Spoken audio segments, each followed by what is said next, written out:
ಇಲ್ಲಿ ಮಾತಿನ ಭರಾಟೆ ಬಹಳ ಜೋರಾಗಿ ಸಾಗಿತ್ತು.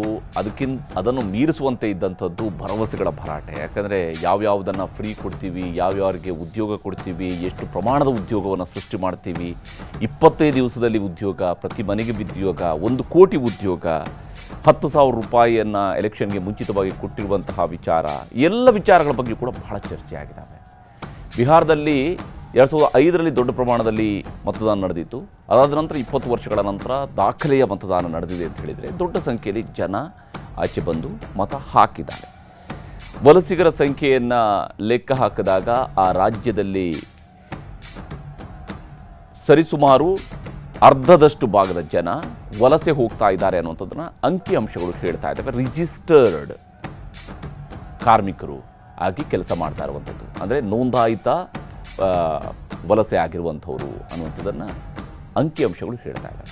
ಇವೆಲ್ಲವೂ ಕೂಡ ನಾನಾ ಸ್ವರೂಪಗಳಲ್ಲಿ ಚರ್ಚೆ ಆಗಿರುವಂಥದ್ದು ಈ ಚುನಾವಣೆ ಸಂದರ್ಭದಲ್ಲಿ. ಆದರೆ ಎಕ್ಸಿಟ್ ಪೋಲ್ನ ಸಂದರ್ಭದಲ್ಲಿ ಯಾರು ಗೆಲ್ಲಬಹುದು, ಯಾರು ಸೋಲಬಹುದು, ಅಥವಾ ಈಗ ರಿಸಲ್ಟನ್ನು ನೋಡ್ತಿರುವಾಗ ಯಾರು ಗೆಲ್ಲಬಹುದು, ಯಾರು ಸೋಲಬಹುದು, ಇವಿಷ್ಟೇ ಪ್ರಶ್ನೆಗಳು ಭಾಳ ಮುಖ್ಯವಾಗಿ ಎಲ್ಲರನ್ನೂ ಕೂಡ ಕಾಡ್ತಾ ಇರುವಂಥದ್ದು. ಎಲ್ಲ ವಿಚಾರದ ಬಗ್ಗೆ ಕೂಡ ಚರ್ಚೆ ನಡೆಸೋಣ. ನಮ್ಮ ಅತಿಥಿಗಳು ಜಾಯ್ನ್ ಆಗಿದ್ದಾರೆ. ಹಿರಿಯ ಪತ್ರಕರ್ತರಾಗಿರುವಂತಹ BS ಅರುಣ್ ಅವರು ನಮಗೆ ಈ ಕಾರ್ಯಕ್ರಮದಲ್ಲಿ ಜಾಯ್ನ್ ಆಗಿದ್ದಾರೆ. ಹಾಗೆಯೇ ಸುಭಾಷ್ ಹೂಗಾರ್ ಅವರು ಕೂಡ ನಮಗೆ ಈ ಕಾರ್ಯಕ್ರಮದಲ್ಲಿ ಜಾಯ್ನ್ ಆಗಿದ್ದಾರೆ.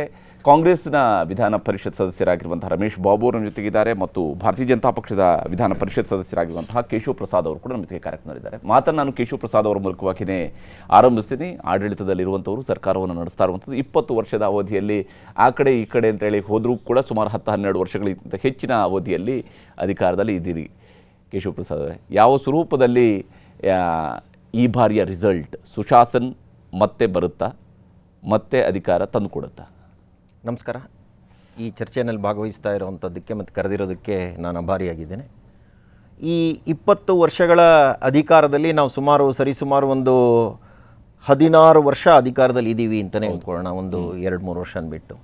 ಇದು ತುಂಬ ಮಹತ್ತರವಾದಂಥ ಬದಲಾವಣೆಯನ್ನು ಬಿಹಾರ್ನಲ್ಲಿ ತಂದಿದೆ. ಜಂಗಲ್ ರಾಜ್ ಅಂತ ಏನು ಕರೀತಾ ಇದ್ರು ಅದರಿಂದ ಹೊರಗೆ ತಂದಿದೆ ಇಡೀ ಬಿಹಾರವನ್ನು. ಜೊತೆಗೆ ಉದ್ಯೋಗ ಸೃಷ್ಟಿಯಲ್ಲೂ ದಾಪುಗಾಲಿಡುವಂಥ ನಿಟ್ಟಿನಲ್ಲಿ ಇದೋಗಿದೆ. ಮಹಿಳೆಯರು ಹೊರಗಡೆ ಬರುವಂಥದ್ದೇ ಅಸುರಕ್ಷಿತ ಅನ್ನುವಂಥದ್ರಿಂದ ಹೊರಗಡೆ ತಂದಿದೆ. ಮತ್ತು ಅಲ್ಲಿ ಯಾರೂ ಕೂಡ ಬಂಡವಾಳ ಹೂಡದೇ ಇರುವಂತಹ ಮಟ್ಟದಲ್ಲಿ ಅದು ಬೆಳೆದುಬಿಟ್ಟಿತ್ತು ಬಿಹಾರದಲ್ಲಿರುವಂತಹ ಪಬ್ಲಿಕ್ ಸೆಕ್ಟಾರ್ ಯೂನಿಟ್ಸ್ನಿಂದನೂ ಕೂಡ ಹಣ ಸಂಗ್ರಹ ಮಾಡ್ತಾ ಇದ್ರು ಅನ್ನುವಂಥದ್ದು ಪ್ರತೀತಿ ಇತ್ತು ಅಲ್ಲಿ.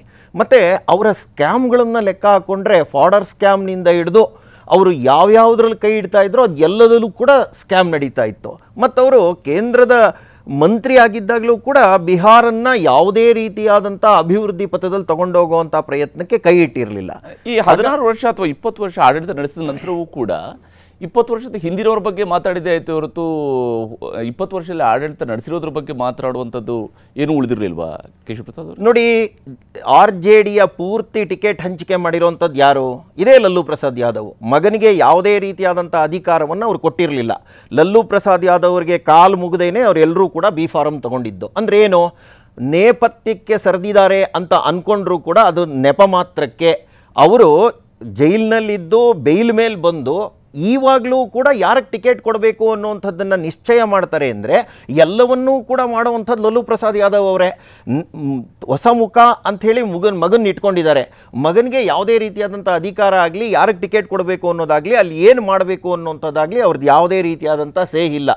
ತನಗಿರುವಂಥ ಕಳಂಕವನ್ನು ತೆಕ್ಕೋಬೇಕು ಅಂಥೇಳಿ ಪೋಸ್ಟರ್ಗಳಲ್ಲಿ ಚಿಕ್ಕದಾಗಿ ಅವ್ರದ್ದು ಹೆಸರನ್ನ ಹಾಕ್ಕೊಂಡು ಹಿಂದಿನಿಂದ ಪೂರ್ತಿ ನಿಯಂತ್ರಣ ಮಾಡ್ತಾ ಇದ್ದಿದ್ದು ಲಲ್ಲೂ ಪ್ರಸಾದ್ ಯಾದವ್. ಹಾಗಾಗಿ ಲಲ್ಲೂ ಪ್ರಸಾದ್ ಯಾದವ್ ಅವರ ಆಡಳಿತ ಪುನರ್ಸ್ಥಾಪನೆ ಆಗತ್ತೆ ಅನ್ನೋಂಥ ನಿಟ್ಟಿನಲ್ಲಿ ಅವ್ರ ಪ್ರಯತ್ನ ನಡೆದಿದೆ. ಹಾಗಾಗಿ ಅಟ್ಯಾಕ್ ಮಾಡಬೇಕಾಗಿರೋದೇ ಅವ್ರನ್ನ. ಇಲ್ಲಿ ರಮೇಶ್ ಬಾಬು ಅವರೇ, ಒಂದು ಸಣ್ಣ ಅವಧಿಯಲ್ಲಿ ನಿತೀಶ್ ಕುಮಾರ್ ಅವರ ಜೊತೆಗೆ ಸೇರಿ ಅಧಿಕಾರವನ್ನು ಅನುಭವಿಸಿದ್ದು ಬಿಟ್ಟರೆ ಕಾಂಗ್ರೆಸ್ನವ್ರಿಗೆ ಸರಿಸುಮಾರು 20 ವರ್ಷ, ಅದಕ್ಕಿಂತ ಹಿಂದಿನ 15 ವರ್ಷ ಎಲ್ಲ ಸೇರಿದರೆ ಒಂದು 30-35 ವರ್ಷದಿಂದ ಬಿಹಾರದಿಂದ ಅಧಿಕಾರದಲ್ಲಿ ಇಲ್ಲ. ಈಗ ಅಧಿಕಾರ ವಾಪಸ್ ಬರುತ್ತೆ ಅನ್ನುವಂಥದ್ದು ಎಷ್ಟರ ಮಟ್ಟಿಗೆ ನಿರೀಕ್ಷೆ ಇರುವಂಥದ್ದು ಈ ಬಾರಿಯ ಚುನಾವಣೆಯಲ್ಲಿ? ಬದಲಾದ ರಾಜಕೀಯ ಸನ್ನಿವೇಶದಲ್ಲಿ ಇವತ್ತು ಸ್ವಾಭಾವಿಕವಾಗಿ ನಿತೀಶ್ ಕುಮಾರ್ ಅವರು 2 ಕಾರಣಕ್ಕೆ, ಒಂದು ಆ್ಯಂಟಿ ಇನ್ಕಂಬೆನ್ಸಿ, ಎರಡನೇದು ಅವರ ಅವಕಾಶವಾದ, ಅಧಿಕಾರಕ್ಕೋಸ್ಕರ ಯಾವ ಪಕ್ಷ ಜೊತೆ ಬೇಕಾದ್ರೂ ಹೋಗ್ತೀನಿ ಅನ್ನೋವಂಥ ಅವಕಾಶವಾದ, ಮತ್ತು ಬಹಳ ಪ್ರಮುಖವಾಗಿ ಅಲ್ಲಿ ಹೋಗ್ತಾ ಇರ್ತಕ್ಕಂಥ ಡೆವಲಪ್ಮೆಂಟಲ್ಲಿ ಕರ್ನಾಟಕದ ಪಾಲು ಭಾಳ ಇದೆ. ಇಲ್ಲೇನು GST ಮೂಲಕ ನಮ್ಮಲ್ಲಿ ಬಾಚ್ಕೊತಾ ಇದ್ದಾರೆ ಸೆಂಟ್ರಲ್ ಗೌರ್ಮೆಂಟವರು, ಯು ಪಿಗೆ ದೊಡ್ಡ ಮಟ್ಟದಲ್ಲಿ, ಎರಡನೇ ಮಟ್ಟದಲ್ಲಿ ಬಿಹಾರಕ್ಕೆ ಕೊಡ್ತಾ ಇರ್ತಕ್ಕಂಥದ್ದು ನಾವೆಲ್ಲ ವಾಸ್ತವವಾಗಿ ಕಂಡಿರ್ತಕ್ಕಂಥ ಚಿತ್ರಣ. ಅಲ್ಲಿ ಬೇರೆ ಬೇರೆ ಇವತ್ತೇನು 20 ವರ್ಷದಿಂದ ನಿತೀಶ್ ಕುಮಾರ್ ಅವರು ಆಡಳಿತವನ್ನು ಮಾಡ್ತಾ ಇದ್ದಾರೆ.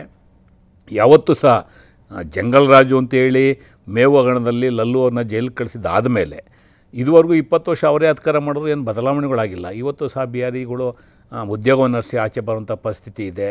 ಅವ್ರಿಗೆ ಜೀವನ ಶೈಲಿ ಅಂದರೆ ತಲಾ ಆದಾಯ ಕಡಿಮೆ ಇದೆ, ಮತ್ತು ಬೇರೆ ಬೇರೆ ರೂಪದಲ್ಲಿ ಕೆಲಸಗಳಿಲ್ಲ, ನೌಕರಿ ಇಲ್ಲ, ದಿನಗೂಲಿ ಇಲ್ಲ. ಈ ಥರದ ಪರಿಸ್ಥಿತಿ ಇವತ್ತು ಅವರು ಸುಮಾರು 14 ವರ್ಷ ಬಿ ಜೆ ಪಿ ಜೊತೆಯಲ್ಲಿ ಸರ್ಕಾರ ಮಾಡಿದ್ರು ಸಹ ಇದರಿಂದ ಆಚೆ ಬಂದಿಲ್ಲ. ಏನು ಜಾರ್ಜ್ ಫರ್ನಾಂಡಿಸ್ ಅವರು ಹಿಂದೆ ಸಮತಾ ಪಕ್ಷವನ್ನು ಮಾಡಿ ಭಾರತೀಯ ಜನತಾ ಪಕ್ಷದ ಜೊತೆ ಹೊಂದಾಣಿಕೆ ಮಾಡಿಕೊಂಡು ಬಿಹಾರದಲ್ಲಿ ಅಧಿಕಾರವನ್ನು ಹಿಡಿದ್ರು. ಅದಾದ ನಂತರ ಇಲ್ಲಿವರೆಗೆ ಇವತ್ತಲ್ಲಾಗಿರ್ತಕ್ಕಂಥ ಎಲ್ಲ ವೈಫಲ್ಯಗಳಿಗೆ ಭಾರತೀಯ ಜನತಾ ಪಕ್ಷನೂ ಸಹ ಪಾಲ್ದಾರರು. ಇವತ್ತು ಅವರ ತಂತ್ರಗಾರಿಕೆ ಬೇರೆ ಇದೆ. ಒಟ್ಟಾರೆಯಾಗಿ ಇವತ್ತು ಚಿತ್ರಣ ಬಹುತೇಕ ಅವ್ರಿಗೂ ಗೊತ್ತಿದೆ ಅಲ್ಲಿ ಮಹಾಗಠಬಂಧನ್ಗೆ ಅನುಕೂಲ ಆಗುತ್ತೆ ಅಂಥೇಳಿ. ಬಟ್ ಅವರು ನಿರೀಕ್ಷೆ ಇರ್ತಕ್ಕಂಥದ್ದು ಭಾರತೀಯ ಜನತಾ ಪಕ್ಷಕ್ಕೆ ವಿಶೇಷವಾಗಿ ಈ ಚುನಾವಣೆ ಸೋತರೂ ಪರವಾಗಿಲ್ಲ, ಅಲ್ಲಿ JDU ಮುಗಿಬೇಕು. ಇದು ಅವರ ತಂತ್ರಗಾರಿಕೆಗೆ. ಯಾಕೆ ಇದನ್ನು ಹೇಳ್ತೀನಿ ಅಂದರೆ, ಎಲ್ಲೆಲ್ಲಿ ಪ್ರಾದೇಶಿಕ ಪಕ್ಷಗಳ ಜೊತೆ ಅವ್ರು ಹೊಂದಾಣಿಕೆ ಮಾಡ್ಕೋತಾರೆ ಅವ್ರನ್ನ ಭಾಳ ತಂತ್ರಗಾರಿಕೆಯಿಂದ ಪಕ್ಷಗಳನ್ನ ಮುಗಿಸುವಂಥದ್ದು ಇದು ಭಾರತೀಯ ಜನತಾ ಪಕ್ಷದ ಒಂದು ಕಾರ್ಯತಂತ್ರ. ಉದಾಹರಣೆಗೆ ಕರ್ನಾಟಕದಲ್ಲಿ ರಾಮಕೃಷ್ಣ ಹೆಗ್ಡೆ ಅವ್ರ ಜೊತೆ ಅವ್ರು ಹೊಂದಾಣಿಕೆ ಮಾಡ್ಕೊಂಡ್ರು. ರಾಮಕೃಷ್ಣ ಹೆಗ್ಡೆ ಅವ್ರದ್ದು ಲೋಕಶಕ್ತಿ ಇತ್ತಿಲ್ಲಿ. ಇವತ್ತು ಆ ಪಾರ್ಟಿ ಇತ್ತು ಅಂತ ಜನ ಮರ್ತೋಗಿದ್ದಾರೆ. ಇವತ್ತು ಆ ಪರಿಸ್ಥಿತಿ ಮುಂದಿನ ದಿನಗಳಲ್ಲಿ JDSಗೂ ಬರ್ಬೋದು, ಅದು ಬೇರೆ ಸಂದರ್ಭದಲ್ಲಿ ಚರ್ಚೆ ಮಾಡೋಣ. ಇವತ್ತು ಬಿಹಾರದಲ್ಲಿ ವಿಶೇಷವಾಗಿ ಅವರ ತಂತ್ರಗಾರಿಕೆ ಇರ್ತಕ್ಕಂಥದ್ದು ಈ ಚುನಾವಣೆ ಸೋತರೂ ಪರವಾಗಿಲ್ಲ, JDU ಮುಗಿಬೇಕಲ್ಲಿ. ಅದು ಅವರ ತಂತ್ರಗಾರಿಕೆ.